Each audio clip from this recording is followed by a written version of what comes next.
बरोबर आहे. नाही, प्रचार केला नाही म्हणून मी आरोप नाही केला. महाआघाडीच्या विरोधामध्ये प्रचार केला किंवा महाआघाडीच्या विरोधात त्यांनी मतदान केलं किंवा महाआघाडीच्या विरोधात त्यांनी वागले, त्याच्यासाठी आम्ही महाविकास आघाडीकडून त्यांना तिकीट मिळू नये किंवा त्यांना विधान परिषद मिळू नये अशी मी पक्ष आघाडीकडे विनंती केलेली आहे. त्यांनी प्रचार केला किंवा नाही केला अशाचा विषय नाही, महाआघाडीच्या विरोधात केला हा विषय आहे. दुसरं खासदार सुभाष वानखेडेंनी माध्यमांशी संवाद साधला. ते म्हणले की पक्षाने जर उमेदवारी दिली तर मी भोकर, हातगाव, हिमायतनगर किंवा नांदेड उत्तर लढवणार. आपण कोण्या पक्षाकडून? शिवसेना उद्धव बाळासाहेब ठाकरे. उद्धव बाळासाहेब ठाकरे गटाकडून आघाडीचा विषय आहे तो. आणि पक्षविरोधी कारवाया केल्याच्या नंतर उद्धव बाळासाहेब गटाचे माणसं तिकीट देत नसतात. सुभाष वानखेडेंनी विरोधात काम केलं 100%. त्यांची तक्रार केली.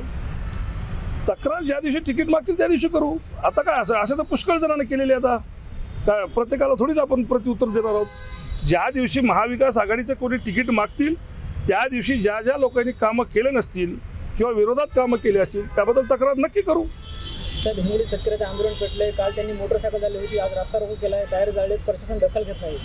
बरोबर आहे. सध्याला प्रशासनाच्या डोळ्यावर फार मोठी पट्टी पडलेली आहे. ते काढायचं काम आम्ही करतोय सध्याला, पण अजून सत्तेचा माज गेलेला नाही आहे. त्यामुळं शेतकऱ्याला तर उतरावंच लागेल. आम्ही त्याच्यासोबत आहोत, आम्ही त्याच्यासोबत उतरणार आहोत. आज राज्य सरकारने अर्थसंकल्प सादर केला आहे, अनेक घोषणा केल्या. काय आता राहिले तर 2 महिने का देणार नाहीत? काही घोषणा करून ठेवायला काय अडचण आहे?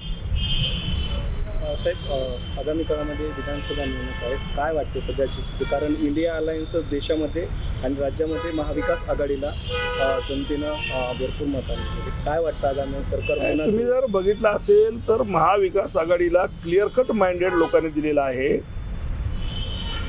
जवळपास 160 जागा हा 2000 मताच्या मतामध्ये पडलेल्या आहेत महाविकास आघाडीच्या. त्यामुळे जर बघितलं गेलं तर 60 जागा अशा आता की जे बिलकुल 500 मताच्या आत आहेत. तर अशा वेळेस काय लोकांना माइंडेड दिलं आपल्याला सगळ्याला कळून चुकलेलं आहे. विधानसभेत तेच असणार आहे, दुसरं काय वेगळं चित्र राहणार आहे?